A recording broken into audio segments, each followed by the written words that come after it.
Wake up! Wake up! Wake up! Wake up! Wake up! Wake up! Wake up!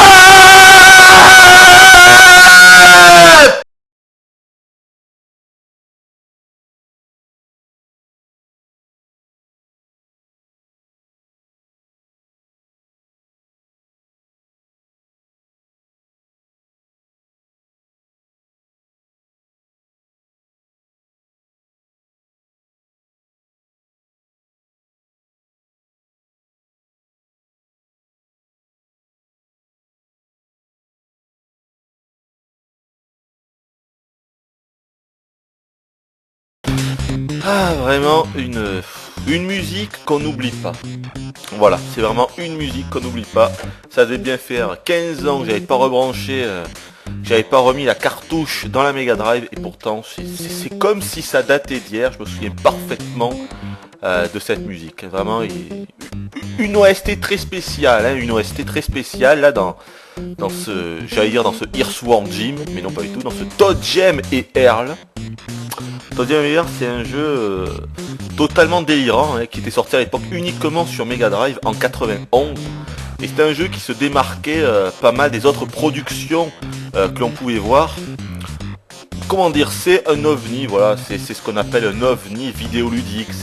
C'est un jeu qui... Il est difficile de coller une étiquette à ce jeu, on peut pas dire que c'est un jeu d'aventure ou c'est un jeu de plateforme. Non, c'est difficile de dire ce que c'est réellement, voilà. C'est un jeu étrange, c'est sûr. Donc comme vous l'avez vu, on dirige les deux espèces d'extraterrestres que vous avez pu voir au début. Ce qu'on voit là, c'est leur vaisseau qui va s'écraser, voilà, on les voit là. ToadGem à droite, l'espèce de pieuvre avec les trois jambes qui affublé de basket, et à gauche, Earl qui me fait vraiment penser, je crois, mais je ne suis pas sûr, mais il me semble que la mascotte, à une époque, est-ce que Nesquik n'avait pas une mascotte qui ressemblait, mais trait pour trait, au gros personnage jaune là qu'on voyait à gauche? Mais il me semble que oui. Il me semble que peut-être c'était Gros Quick, je sais plus le nom de cette mascotte, de cet avatar de Nesquik à une époque. Vous allez dire on s'en fout complètement, et c'est vrai qu'on s'en fout complètement. Bref, quelle est l'histoire de ce jeu? Je suis un petit peu fatigué là, je vous préviens, il est 1h du matin et j'en peux plus. Donc l'histoire, je vais vous lire ce qu'il y a marqué au dos de la jaquette parce que j'en peux plus. ToadGem et Earl, les deux plus mauvais rappeurs de l'univers, eurent un accident en traversant la galaxie. On le voit là d'ailleurs, ils viennent de se faire shooter par la météorite et s'écrasèrent sur la Terre. Aider ces deux funkies venant de notre monde à remettre en état leur vaisseau spatial. Et voilà. Comme vous le voyez, ils ont eu... on dirige donc deux extraterrestres rappeurs qui viennent d'avoir un accident, de se prendre une météorite en pleine tête, et donc ils tombent sur une planète qui ressemble à la Terre. C'est pas vraiment la Terre, hein, mais en fait le jeu, ça va nous conter une espèce de satire, une parodie des humains. Voilà, on va rencontrer beaucoup d'humains qui normalement ne sont pas vraiment qui ne sont pas des méchants, mais dans le jeu ça va être des méchants. Par exemple un mec avec comment on dit, j'allais dire une tronçonneuse, avec une tondeuse à gazon qui va essayer de nous choper, ou une ménagère avec un caddie et son enfant dedans qui va essayer pareil de nous écraser, ou un mec avec un camion de je sais plus, de glace, avec un camion de glace qui va tenter également de nous écraser. En fait on essaye beaucoup de nous écraser dans ce jeu, hein. Ou un hamster géant dans une boule qui va encore une fois tenter de nous écraser, ou un dentiste fou qui va tenter de nous faire des piqûres et nous poursuivre. Vous allez voir, c'est complètement délirant. C'est un jeu... Enfin, c'est un jeu de psychopathe, ToadGem et Earl. Vous allez voir ça. Vous allez voir que vous pouvez voir que dès le début, le CPU nous privilégie le mode de joueur, vous voyez, de player. Et il est mis pour une fois, c'est la première option qui est dispo dans le jeu. C'est normal puisque vraiment, à un joueur, le jeu est quand même légèrement emmerdant sur les bords. On s'ennuie très très vite dans ce jeu-là. Mais à deux joueurs, on peut vraiment s'amuser. Encore faut-il accepter le concept du jeu. Voilà, faut rentrer dans le jeu quand même. Mais à deux joueurs ça peut vraiment être bien, à un joueur c'est pas top. Bon, je vais prendre Earl puisque il y a un bug, je ne peux pas prendre ToadGem, je sais pas pourquoi. Peut-être que c'est parce que je suis sur la Genesis 3 et que j'utilise une cartouche PAL, je ne saurais pas vous dire. Mais j'ai un bug, je ne peux pas jouer avec ToadGem. Alors qu'à l'époque, je me rappelle très bien que quand j'y jouais en solo, je pouvais jouer avec ToadGem. Donc c'est un bug, soit de la cartouche, soit de la Genesis 3. Enfin, on s'en fout. Donc là je dirige, vous l'avez vu, Earl. Donc vous voyez que la représentation, c'est une représentation, comment dire, vue de haut, quoi, vue de 3/4, comme les RPG 16 bits. Mais la comparaison s'arrête là, je vous rassure. Hein. Vous avez vu que là, je viens de choper des cadeaux. En appuyant sur B, on accède au menu. Et on peut prendre des cadeaux, n'importe quelle sorte de cadeaux. Et vous voyez que, à part les 4 premiers qui sont en fait des items qui nous serviront à courir, à sprinter, tous les autres, il y a des points d'interrogation à côté. Parce qu'on ne sait pas du tout, forcément ce sont des cadeaux, donc c'est un peu normal. On ne sait pas quel effet cela va avoir sur le personnage. Bon, je vais partir de là grâce à cette espèce d'ascenseur. Vous allez voir, c'est complètement débile. Hein, je vous explique, en fait, il y a 25 niveaux, 25 étages. Voilà. Là, on est au premier étage. Je prends cet ascenseur qui va m'emmener directement au deuxième étage. Et parfois, quand on sera dans une portion d'étage, dans une île, parce qu'en fait, ce sont des espèces d'îles, c'est très bizarre. Hein, vous allez voir, c'est très... On se demande si les développeurs n'ont pas fumé la moquette quand ils ont fait ce jeu parce que c'est vraiment très space. Voilà, vous voyez, on est rendu ici. On dirait qu'on est dans l'espace. On est dans une espèce d'île, une île qui se trouve dans l'espace. C'est très bizarre. En appuyant sur le bouton C, on a accès à la map. La map qui va se dévoiler au fur et à mesure de notre avancée dans le jeu. Un peu comme dans les vieux RTS, style Command & Conquer, Warcraft 2, vous voyez le truc quoi. Par exemple là je monte, voilà, si je rappuie sur C, voilà, ça a découvert la case. Maintenant, et au fur et à mesure, toute la carte va se dévoiler à nos yeux. Et donc le but dans cet univers très bizarroïde, il faut quand même le dire, ça va être, je vais quand même prendre voilà, bonus hit top, histoire de sprinter, parce que sinon le jeu est quand même vachement lent. Ça c'est juste pour nous remettre de la vie, des espèces d'aliments là, une pizza et tout. Oh, c'est un ennemi, je crois que là c'est un cadeau. Ouais, voilà, c'est un cadeau que j'ai chopé. Je vous montrerai après les différents cadeaux. Là-bas, c'est quoi? Encore un cadeau, je vais les choper, tiens. Même si les cadeaux, on n'est pas du tout obligé de les choper. Je pourrais faire le jeu sans prendre aucun cadeau. Mais c'est quand même bien plus... Mais qu'est-ce qui m'est arrivé là? Oh putain! Ça y est, alors j'ai pas compris. Alors là, j'ai... Pourquoi il a perdu son froc? Je n'ai pas compris. Peut-être que je me suis fait toucher par l'espèce de diablotin là qu'il y avait, pourtant j'ai pas l'impression d'être fait toucher, donc j'ai pas compris. Généralement quand il perd son froc c'est parce qu'on ne touche plus la manette, mais là j'étais en train de bouger donc j'ai pas compris. Bref, vous avez compris que là je suis tombé de cet îlot du deuxième étage, et donc je suis revenu au premier étage. Voilà, c'est tout con. Et dans tous les étages ça sera pareil, hein. Si on tombe, on se retrouvera à l'étage précédent. Donc il y a 25 étages en tout, et parfois dans ces étages, dans ces îles, il faudra trouver des pièces de vaisseau. Parfois il y en a, parfois il n'y en a pas. En fait il y a deux objectifs. Et là il y en a un qui dort, regardez, je vais faire un truc. Ah, je peux pas là, parce que j'ai le truc qui me sert à sprinter en bas. Vous allez voir, je vais attendre que mon icône de sprint s'arrête. Vous pouvez voir que là j'ai un ennemi, un diablotin, mais il dort. Voilà, ça y est. En appuyant sur A, voilà. Hop, je peux marcher sur la pointe des pieds. Et comme ça je ne vais pas réveiller ce petit ennemi là. Tandis que si je marche normalement, voilà, il se réveille. Tout à l'heure j'ai vraiment pas compris pourquoi j'ai perdu mon froc. Il faudra qu'on m'explique. J'ai plutôt aller par la gauche, je vais encore reprendre voilà, un bonus histoire de sprinter. C'est vraiment chiant ça. Ça ils auraient dû le mettre d'origine. Le fait de pouvoir courir comme je le fais, ça aurait pas dû être un cadeau. Pour moi c'est l'une des grosses erreurs de ce jeu.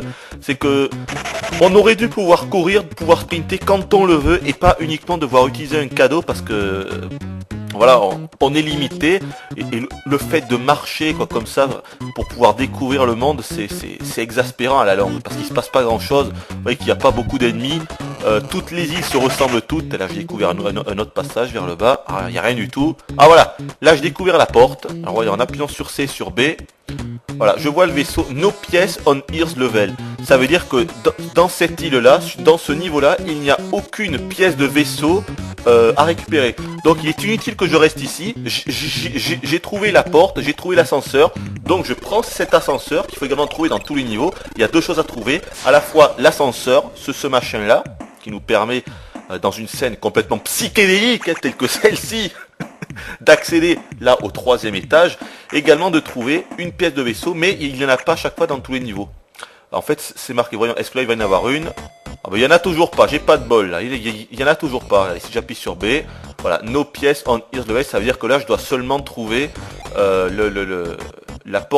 nouvelle porte d'ascenseur pour pouvoir continuer mon chemin. Et voilà tout le principe j'allais encore dire Earthworm Jim, j'ai un problème là, je suis en train de bugger, de Toad Gem et Earl, voilà tout le principe. Et donc ce qui est marrant, c'est cette histoire de cadeaux. Mis à part les 4 cadeaux, les bonus hit tops, la hit tops que l'on a au départ, on en a 4, c'est le sprint en fait que je vous ai montré. Tous les autres, il n'y a que des points d'interrogation et quand on les utilise, on ne peut pas savoir ce que c'est avant de les avoir utilisés. Évidemment, quand on les utilise, par exemple, regardez, ici on peut voir 2 cadeaux qui ont exactement la même tête. Ça veut dire que si j'en utilise un, ce que je vais faire maintenant, ah là je pense que voilà, je peux envoyer des tomates. Là c'était un cadeau qui m'a filé un... Attendez, je vais essayer de les flinguer mais c'est chaud hein. Ah, arrête de me poursuivre. Je vais essayer de leur balancer les tomates. C'est complètement débile. Prends ça. Ah, je me fais poursuivre. Ah voilà, je l'ai eu. Salopard. En même temps, ça sert pas à grand chose de les tuer hein. Il n'y a pas de point d'expérience, il y a rien du tout hein. Je sais même pas s'il y a un score. Ah, peut-être qu'on gagne des points. Voilà, je me le suis fait. Et maintenant, si je reviens dessus, voilà, vous voyez, le même cadeau, celui-ci, le même cadeau que j'ai utilisé tout à l'heure. Maintenant, je sais ce que c'est Slingshot, c'est-à-dire cette espèce de lanceur de tomates là. Et pour tous les cadeaux, ça sera pareil. Avant de les utiliser, on ne sait pas à quoi ils correspondent. Alors vous allez me dire, ok, peut-être quand on fait le jeu pour la première fois, mais quand on refait le jeu, on le sait. Eh bien non, parce que là est également toute l'originalité. Il y a encore un cadeau à l'eau, je vais aller le choper. Là est toute l'originalité j'allais encore dire Earthworm Jim, j'ai un problème là, de Toad Gem et Earl. C'est qu'à chaque nouvelle partie, le monde sera généré aléatoirement. C'est-à-dire qu'on aura un monde différent, vraiment, comment dire, un nouveau monde sera créé. C'est-à-dire que ce soit l'emplacement des ascenseurs, que ce soit l'emplacement des pièces de vaisseau, que ce soit les monstres, que ce soit les cadeaux, tout va être généré aléatoirement à chaque nouvelle partie. Ce qui fait qu'en fait, les parties ne seront jamais les mêmes. Voilà, même les décors, ce qu'on voit là, ça sera pas toujours la même chose. J'ai chopé ce cadeau, essayer de pas me faire écraser à trop tard. Je vais attendre qu'il remette et je reprends un bonus hit top, c'est vraiment excellent ça. Plus grâce à ça on peut sauter, regardez.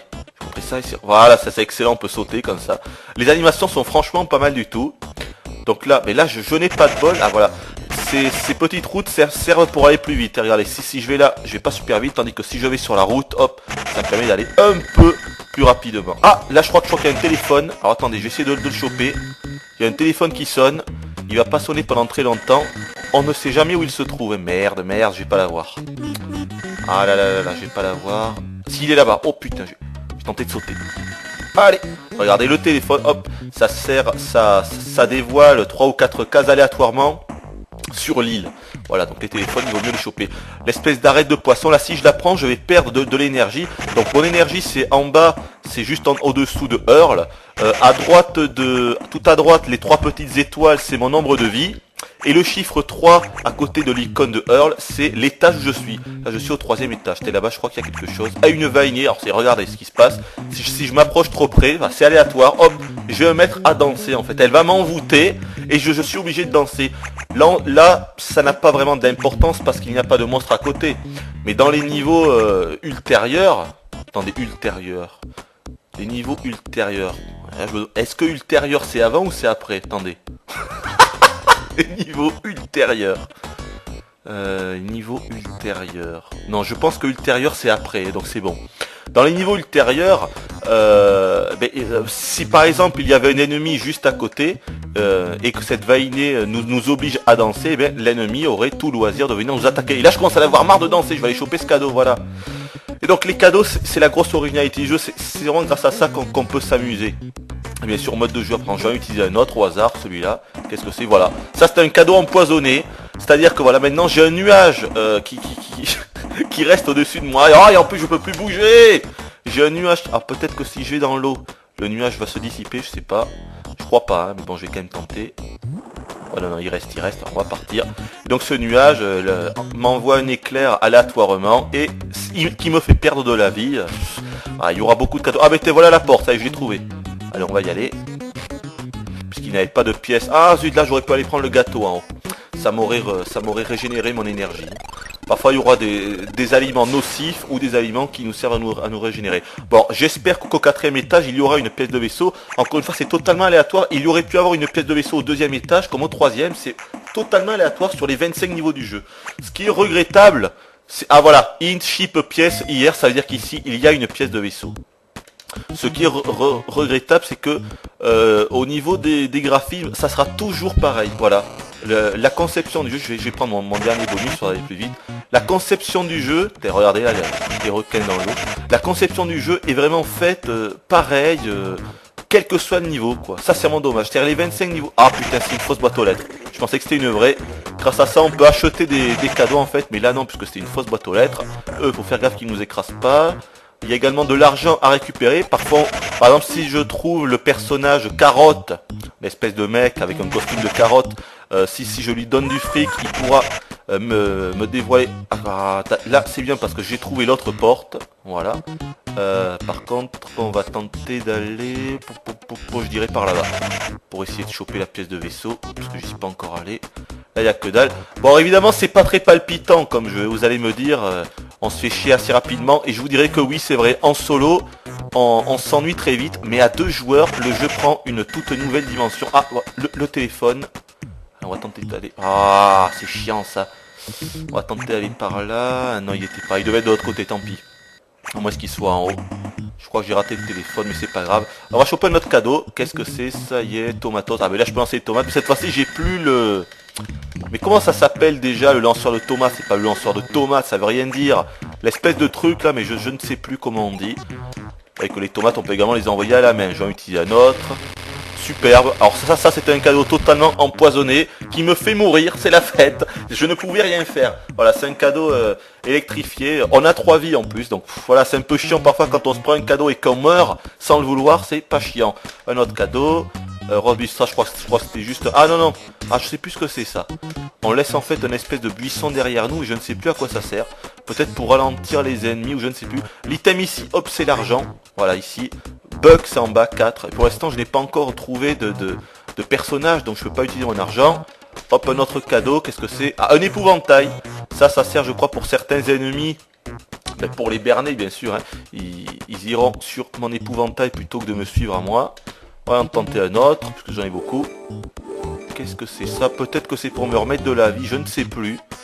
Faut dire qu'il y a tellement de cadeaux différents, il doit y en avoir une trentaine ou une quarantaine. On va tenter un autre. Ça... Oh putain, ça c'est un truc de fou, ça. Ça c'est... c'est un truc de psychopathe, mais c'est très difficile à utiliser. Au moins avec ça, on va super vite. Putain, non! Oh putain! C'est bon. Attention. Mais où est-ce qu'elle est, cette maudite pièce de vaisseau? C'est pas possible, elle est où là? J'ai pratiquement tout fait. Oh, j'ai pas de... Bon, elle devait être... Ah, elle devait être en bas. Elle devait être en bas à droite. Allez, on va y aller. C'est fini. On va tenter un autre. Qu'est-ce que c'est? Alors ça aussi, c'est un truc, je ne sais pas ce que c'est. Ah, peut-être que j'ai été téléporté autre part, voyons. Non, pas téléporté. Je suis juste tombé. Je ne sais pas ce que c'est. Ça, qu'est-ce que c'est? Wow, fudge cendre. Je ne sais pas ce que c'est non plus. Décidément. Ça, qu'est-ce que... Oh, ça c'est énorme. C'est un des meilleurs. Les ailes d'Icar, ça c'est excellent évidemment, parce que comme vous le voyez, ça permet de visiter la map où l'on veut, on ne peut pas tomber. Malheureusement on est vraiment limité, hein, ça ne dure que 30 ou 40 secondes si mes souvenirs sont bons, mais je crois que c'est le meilleur item du jeu. Mais c'est pas possible, où est-ce qu'il est ce putain de vaisseau? Bon mais tant pis, je vais aller là-bas. Peut-être que là il y avait un truc, ah ici aussi, quoique. Il y a encore quelque chose, il faudrait pas que je tombe. Il me reste encore un peu de temps. Ça va, il me reste assez de temps. Ah, mais t'es là, voilà la pièce de vaisseau. Hop, et voilà. Qu'est-ce que j'ai découvert? J'ai découvert l'aileron en haut. Ça aussi, c'est aléatoire. Hein. On peut commencer par découvrir n'importe quelle pièce.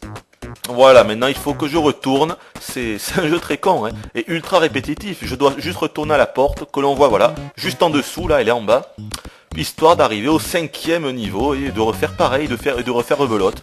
Voilà, donc en solo, encore une fois, c'est un jeu qui peut se révéler assez chiant malgré ses musiques excellentes. Je vous laisse écouter, attendez, je regarde si c'est une bonne musique, voyons. Ouais, elle est pas... Écoutez-moi ça.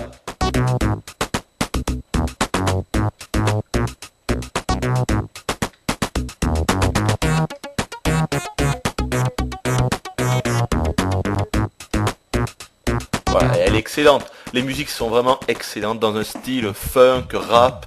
Elles sont énormes, c'est l'un des points forts du jeu. Bon, après que vous dire oui, voilà, le mode 2 joueurs, faut que je vous en parle. Parce que ce qui est bien ce jeu, c'est que quand on y joue à 2 joueurs, c'est là, le jeu prend toute son importance à 2 joueurs. Moi à l'époque, je vais vous dire, j'ai des souvenirs de passage, mais mémorables, hein, à l'époque à 2 joueurs. J'avais, je sais pas, je devais avoir 11 ou 12 ans à l'époque. Et bon, je me suis vraiment amusé à ce jeu. Parfois, j'ai passé des heures avec un copain. Regardez cet ennemi là. Voilà, c'est ce que je vous disais. Une bonne femme avec un caddie et son fils dedans qui va tenter de nous écraser. C'est n'importe quoi. Ah, voilà la boîte aux lettres. Alors, si c'est pas une boîte aux lettres, voilà, c'est une vraie boîte aux lettres. Donc, comment on fait déjà? Putain. Non, merde, je sais plus comment on fait. Je sais même plus comment on fait pour interagir avec cette boîte aux lettres. Ah, mais c'est pas possible ça. Comment? Bon, mais j'y arrive plus, je ne sais pas. Un truc qui m'a échappé, c'est pas grave. Slit shoot, on va se la faire. Prends ça. Non, oula, je sais même pas si on peut la tuer. Je pense que oui, mais... Ah ouais, on pouvait, c'est bien ça. Voilà, oui, donc le mode de joueur qui est excellent parce que quand on joue à deux déjà, on n'est pas obligé de... C'est un vrai mode de joueur, quoi. C'est-à-dire que l'écran va se scinder en deux si les deux personnages sont trop loin. Bien évidemment, on va pouvoir explorer les maps 2 fois plus vite. Voilà, donc à 2 joueurs, il y a vraiment... Et puis voilà, et puis on peut... Il y a un aspect coopération qui est assez poussé. Est-ce que ça c'est un bon aliment? Not bad, ouais, je crois que c'est un bon aliment, ça qui nous remet de la vie. Voilà, donc ouais, à 2 joueurs, c'est vraiment intéressant. Franchement, on s'amuse, on peut se remettre...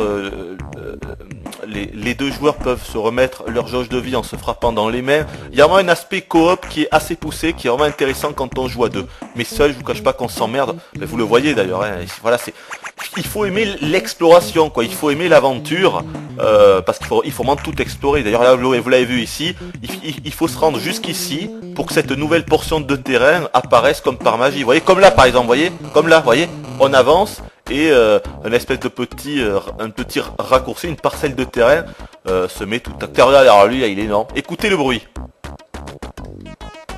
S'il veut bien me piquer, ok, d'accord, il s'en va. Bon, l'intelligence artificielle n'est pas extraordinaire, hein.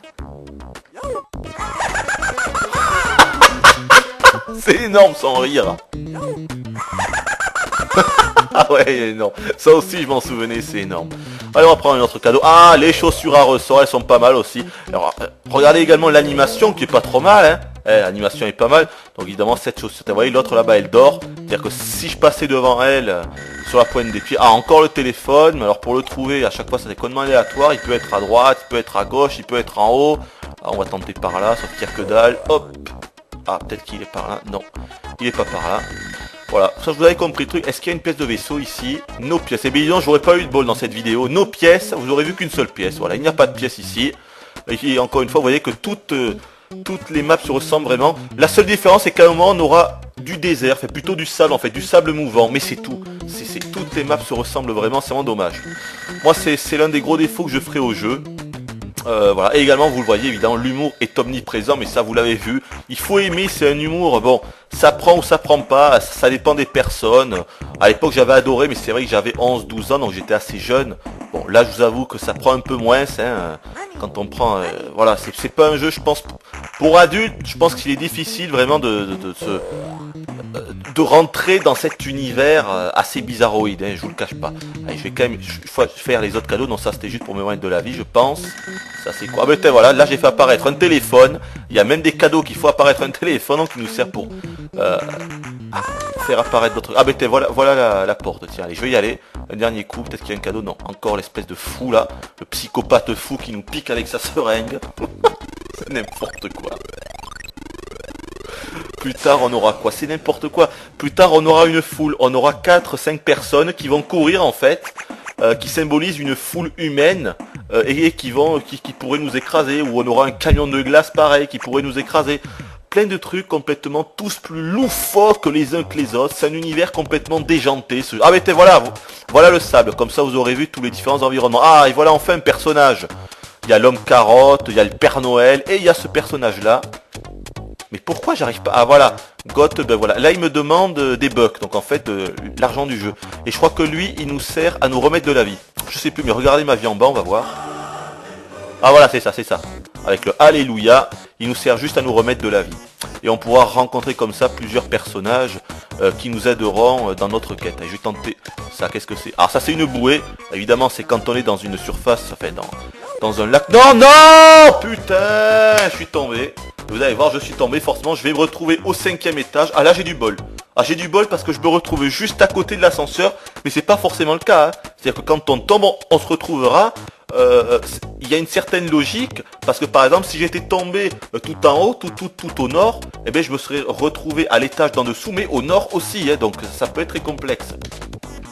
Voilà, bon, ben on va s'arrêter là. Donc ça, je vous l'ai dit, c'est la bouée. Évidemment, c'est quand on est dans l'eau, ça permet de ne pas se noyer, d'aller plus vite. Ça, qu'est-ce que c'est? Oh là là, ça c'est pluie de tomates, ça encore une fois c'est un cadeau empoisonné qui sert pas à grand chose. Ah, là je me suis fait avoir par l'espèce de Cupidon là. Donc là vous voyez, vous pouvez pas le voir mais en fait mes directions ont été changées là. Quand je vais en bas je vais à droite, quand je vais en haut je vais à gauche, quand je vais à droite je vais en haut, c'est le bordel total. Alors on va en extra life, alors ça je pense que c'est pour mettre une vie supplémentaire, on va voir. Ah mais c'était ça en fait le cadeau, voilà. Quand il fait ce signe là, alléluia, quand il invoque le ciel, en fait on gagne une vie supplémentaire. Mais oui on le voit en bas, regardez, j'ai 3, 4, 5, j'ai 5 vies, vous le voyez en bas à droite. Allez on va, les autres c'était quoi ça? Je ne sais pas, regardez je vais y aller, vous allez voir. Petite animation, ok. Allez vas-y, voilà, vous voyez le truc. Qu'est-ce qu'on a d'autre? Ça, qu'est-ce que c'est? Ah il y a encore un téléphone qui dévoile une carte, mais on s'en fout puisqu'ici j'ai déjà trouvé la porte. Et enfin le dernier cadeau, qu'est-ce que c'est? Total Boomer. Oh mais c'est encore un truc qui me tue. C'est débile. Quelle connerie ce jeu. Voilà, allez on va s'arrêter là. Bon c'est pas un jeu que je vous conseille forcément. J'ai vu qu'il était disponible sur la Virtual Console. Ça m'a un peu étonné ça. Enfin bref voilà. Et je sais également qu'il y a une suite de ce jeu, donc une suite traditionnelle, c'est-à-dire un véritable jeu de plateforme en 2D, qui est également sorti sur Mega Drive. Et il y a même une conversion de ce jeu en 3D sortie sur Xbox. Mais là encore une fois il a pas l'air super. Toad Gem Earl 3 je crois qu'il s'appelle. Voilà, on va s'arrêter là. Vous l'avez compris, c'est pas un jeu très palpitant. Je dirais même qu'il est un peu soporifique parfois. Le rythme du jeu est très lent, mais c'est pas forcément un mal, quoi. Disons que c'est vrai que de nos jours, on est habitué aux jeux d'action très rapides. Là, c'est un jeu très lent. Ça privilégie l'exploration et l'aventure. En solo, c'est assez chiant, il faut le dire, mais à 2 joueurs, il y a vraiment moyen de s'amuser. Je vous garantis, en tout cas à l'époque. Encore une fois, j'ai des souvenirs vraiment qui sont restés gravés dans ma mémoire. Là j'ai pas pu vous montrer grand chose, on n'a pas eu de bol parce qu'on n'a pas vu beaucoup d'ennemis différents, mais il y a quand même beaucoup plus d'ennemis différents que ce que vous avez vu là. Voilà, je crois que voilà. On va prendre un dernier cadeau, ben, c'était encore un épouvantail, c'est pas top. Voilà, on va s'arrêter là. On vous a à peu près tout dit. Ah également qu'il faut savoir qu'il n'y a pas de save ou de password ou de mot de passe, rien du tout. Quand on recommence le jeu, on recommence toujours du début. Donc bon, recommencer du début, devoir se farcir les 25 niveaux pour choper les 10 pièces de vaisseau, c'est quand même chiant. Enfin, moi ce jeu je l'ai fini qu'une seule fois, donc bon c'est pas un jeu dont on rejoue énormément. Pour arriver à la fin, on le finit une fois, puis après on s'arrête, sinon c'est chiant.